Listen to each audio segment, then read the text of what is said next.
പിതാവിന്റെയും പുത്രന്റെയും പരിശുദ്ധാത്മാവിന്റെയും നാമത്തിൽ അങ്ങേക്ക് സ്നേഹം. പരിശുദ്ധാത്മാവിനെ അയക്കുമെന്ന് വാഗ്ദാനം ചെയ്തു. പെന്തക്കോസ്ത് ദിനത്തിൽ വാഗ്ദാനം പൂർത്തീകരിക്കുക.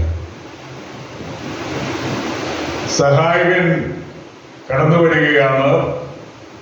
പെന്തക്കോസ്ത് ദിനത്തിൽ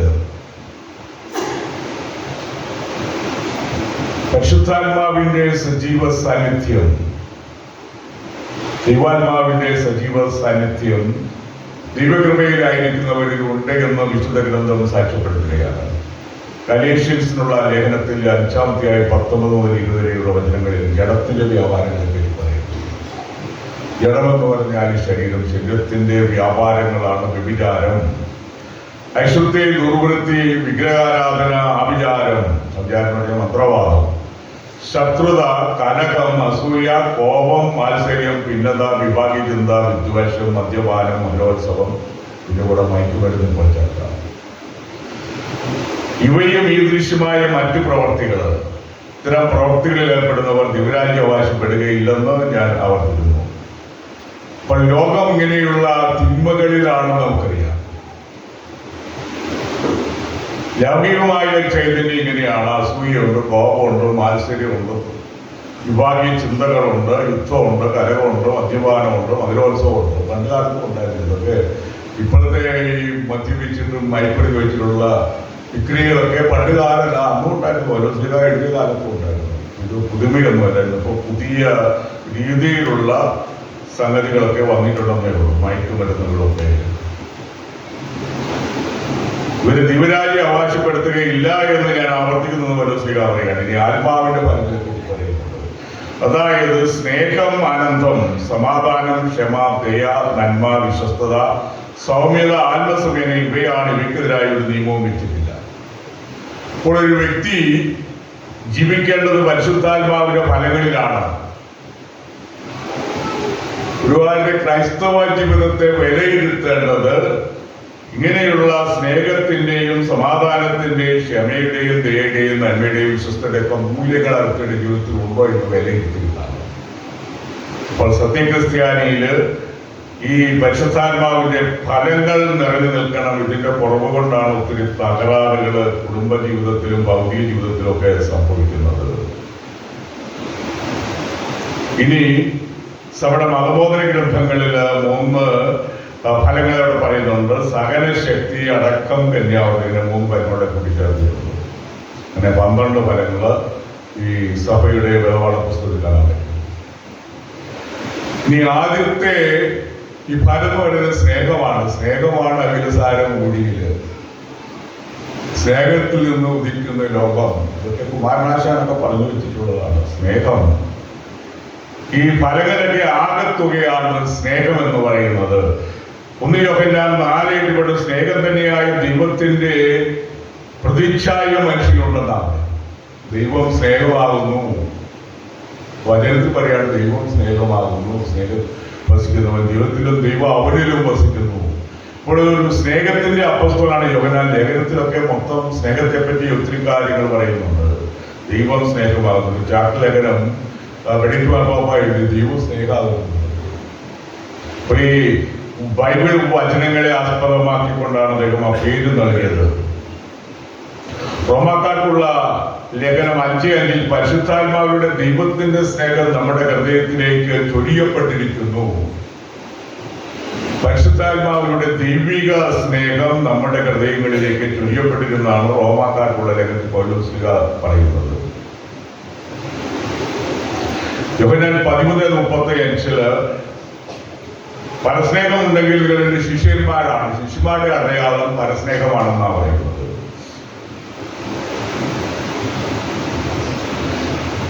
പരിശുദ്ധാത്മ സ്വഭാവത്താൽ സ്നേഹം വഴി സ്വാർത്ഥത, അസൂയ, വെറുപ്പ്, മുൻവിധികള്, വ്യർത്ഥാഭിമാനം, ഈ തടസ്സങ്ങൾ മാറുന്നു.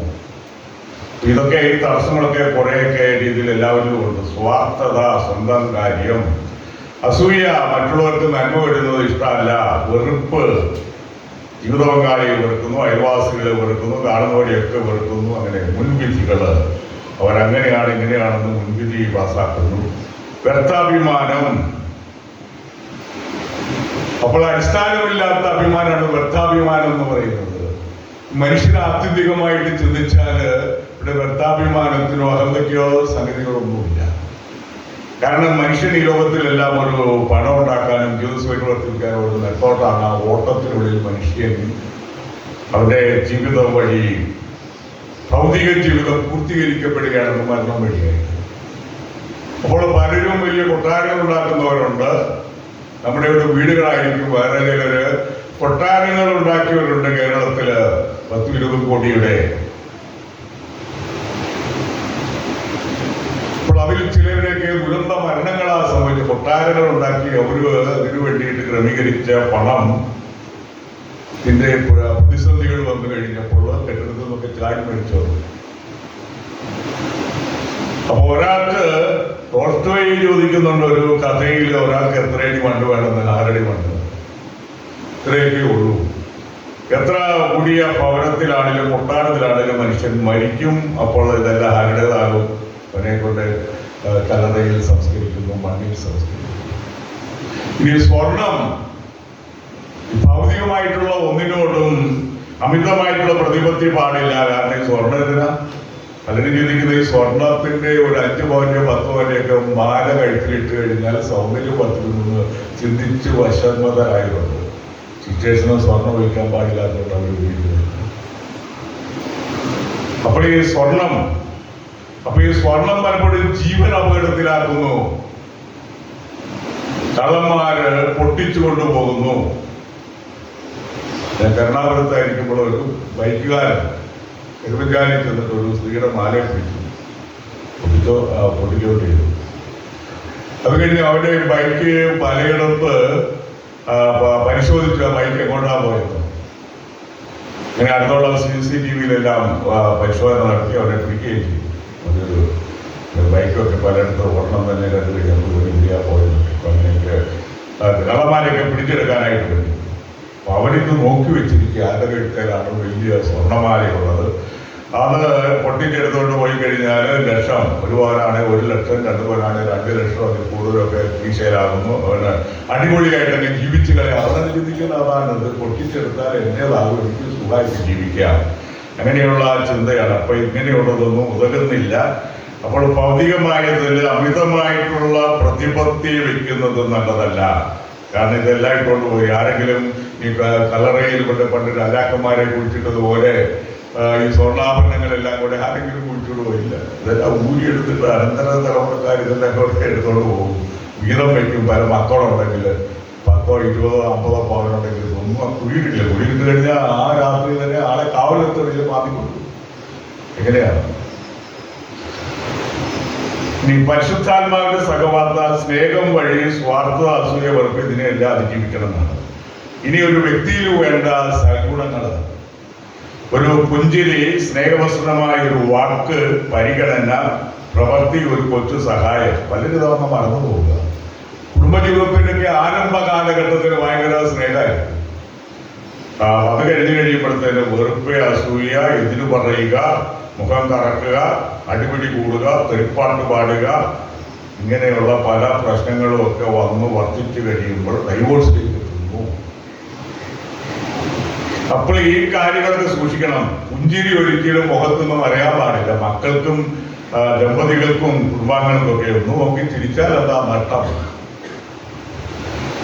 അപ്പോൾ ആ പുഞ്ചിരി വേണമെങ്കിൽ ഹൃദയത്തിൽ നന്മയുണ്ടായിരിക്കണം. സ്നേഹവസ്തുമായ ഒരു വാക്ക്, നല്ലൊരു വാക്ക് പറയാനായിട്ട് അതിന് ചിലവരുണ്ടോ? ഇല്ല. ഞാൻ പിള്ളേരോട് പറയാണ്, നിങ്ങളെല്ലാം സുന്ദരന്മാരും സുന്ദരിമാരും. പിള്ളേർക്ക് വലിയ ഇഷ്ടമാണ് പറയുക. ആളെ മിടുക്കനാണെന്ന് പറഞ്ഞാൽ ഈ സമർത്ഥനം നമ്മുടെ വീടുകളിൽ അത് പറയണം. ദേശീയ ചാമ്പ്യനൊന്നും അല്ലെങ്കിൽ എൻ്റെ കുട്ടി ഇത്രയും പഠിച്ചു, നീ ജയിച്ചെങ്കിൽ അവരുടെ ഐക്യം എത്രയാണുള്ളത്, നീ മിടുക്കനാന്ന് എനിക്ക് കഴിയും. അപ്പൊ അവർക്ക് സന്തോഷമായി. അപ്പോൾ ഈ പ്രോത്സാഹന, അഭിനന്ദനം, പുഞ്ചിരി, നല്ലൊരു വാക്ക്, ഇതിനൊന്നും നമുക്ക് നഷ്ടമില്ല. അയൽവക്കത്തെ കുട്ടി നന്നായിട്ട് ജയിച്ചെങ്കിൽ പറയുക, അവനെ കാണുമ്പോൾ ഒന്ന് പുഞ്ചിരിച്ച് അവനൊന്ന് അഭിനന്ദിക്കുക, ഇതിന് നഷ്ടമൊന്നുമില്ല. കുടുംബ കൂട്ടായ്മയിൽ ഇങ്ങനെ ആരെങ്കിലും കുട്ടികൾ ഉന്നത വിജയമൊക്കെ പ്രാപിച്ചിട്ടുണ്ടെങ്കിൽ അവരെ അഭിനന്ദിക്കുക. അപ്പൊ കുട്ടികൾ സന്തോഷമായി, എന്നെ പരിഗണിച്ചു, അഭിനന്ദിച്ചു. നമുക്ക് എല്ലാവർക്കും ആവശ്യമുള്ളതാണ്. യഥാർത്ഥ സ്നേഹത്തിന്റെ പ്രത്യേകതകൾ 1 കൊരിന്ത്യർ 13:4 പറയുന്നുണ്ട്. സ്നേഹം അസൂയപ്പെടുന്നില്ല, ദീർഘക്ഷമയും ദയയുള്ളതാണ്. ക്ഷമയെന്ന് പറയുന്നത് തൽക്കാലത്തേക്കല്ല, ദീർഘക്ഷമയെന്നാ പറയുന്നത്.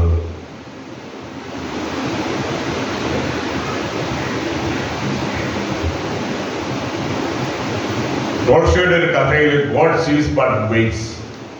ടോൾസ്റ്റോയ് വളരെ മനോഹരമായ കഥകൾ എഴുതിയിട്ടുള്ള ആളാണ്. ആത്മീയ മൂല്യങ്ങളുള്ള കഥകൾ എഴുതിയിട്ടുള്ള ആളാണ് കൗണ്ട് ലിയോ ടോൾസ്റ്റോയ്. റഷ്യൻ സാഹിത്യകാരനാണ്. അപ്പൊ അതില് ദീർഘിച്ചു പറയാനായിട്ട് സമയമില്ലാത്തതിന്റെ ചുരുക്കം പറയാം.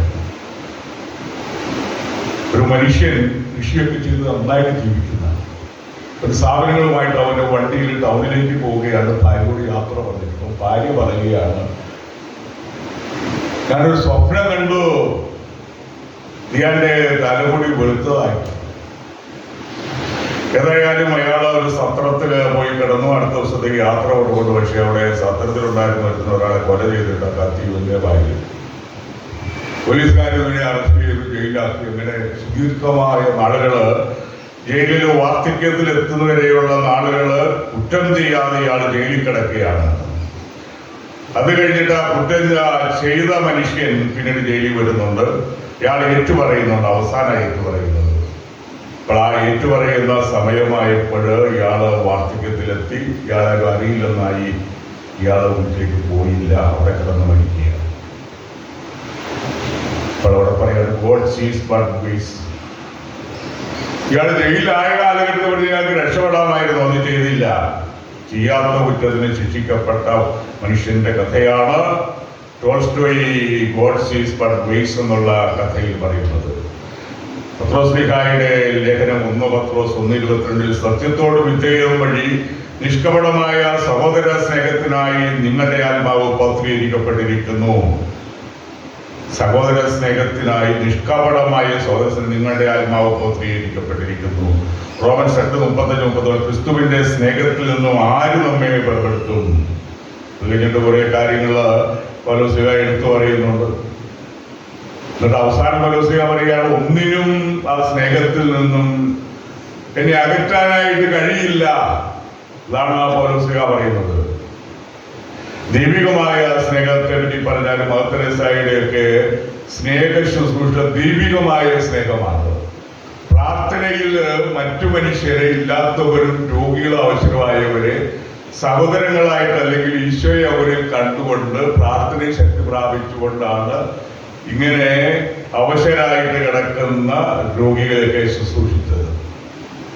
വർഷങ്ങൾക്ക് മുമ്പ് ഞാൻ 3-4 വയസ്സിലൂടെ പോയപ്പോൾ കൽക്കട്ടയിൽ ചെന്ന് ഈ ഭവനം കാണുകയുണ്ടായി. അപ്പൊ അവിടെ കുറെ ഏറെ രോഗികൾ മരണാസന്നരായിട്ട് കിടപ്പുണ്ട്. അവരെല്ലാം കുളിപ്പിച്ച് കിടത്തിയിരിക്കുകയാണ്.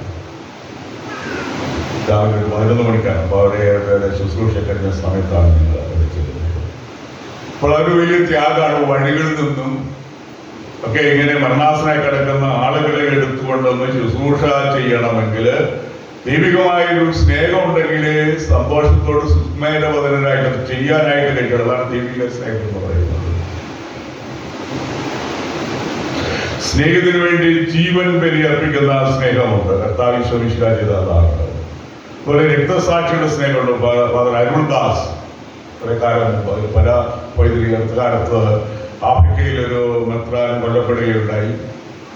ഒരു കൊച്ചച്ഛൻ അച്ഛൻ വിളിച്ചപ്പോൾ പറഞ്ഞു, ചില രൂപതയിലെ മെത്രാനാണ് കൊല ചെയ്യപ്പെട്ടത്. അടുത്ത വർഗത്തിൽപ്പെട്ട വൈദികരാണ് അവിടെയുള്ളത്. ഈ മെത്രാനതിൽപ്പെട്ടതാണ്. ഇപ്പോൾ എതിരാളികൾ കൊല ചെയ്തു. അങ്ങനെ വേറെ വൈദികരടുത്ത കാലത്ത് ചെയ്തു. അതുപോലെ നിരവധി വിശ്വാസികൾ കൊല്ലപ്പെടുന്നുണ്ട് നൈജീരിയയിലും പല ആഫ്രിക്കൻ രാജ്യങ്ങളിലും. യാതൊരു കാരണവുമില്ലാതെ. അതാണ് രക്തസാക്ഷികളുടെ സ്നേഹം എന്ന് പറയുന്നത്. ഈ മത്തായി 7 വേണം, മറ്റുള്ളവർ നിങ്ങൾക്ക് ചെയ്തു തരാൻ നിങ്ങൾ ആഗ്രഹിക്കുന്ന മറ്റുള്ളവർക്ക് ചെയ്യുക. അതാണ് സുവർണ്ണ നിയമം എന്ന് പറയുന്നത്. അപ്പോൾ നമ്മളെല്ലാവരും എന്നെ ബഹുമാനിക്കണം, സ്നേഹിക്കണം, എന്നെ കരുതണം, എന്നോട് ദേഷ്യപ്പെട്ട് സംസാരിക്കരുത്, എന്നെ ഉപദ്രവിക്കരുത്, എന്നെ അതിന് വാങ്ങരുത്. ഇതൊക്കെ നമ്മുടെ ആഗ്രഹങ്ങളാണ്. മറ്റുള്ളവരുടെ അതിന് വാങ്ങാനും നമ്മൾ നിൽക്കാൻ പാടില്ല. അപ്പോൾ അത് നമ്മൾ പ്രതീക്ഷിക്കുന്നത് നമ്മൾ മറ്റുള്ളവർക്ക് ചെയ്യണം. അതാണ് ഈശോ പറഞ്ഞിരിക്കുന്ന സുവർണ്ണ നിയമം.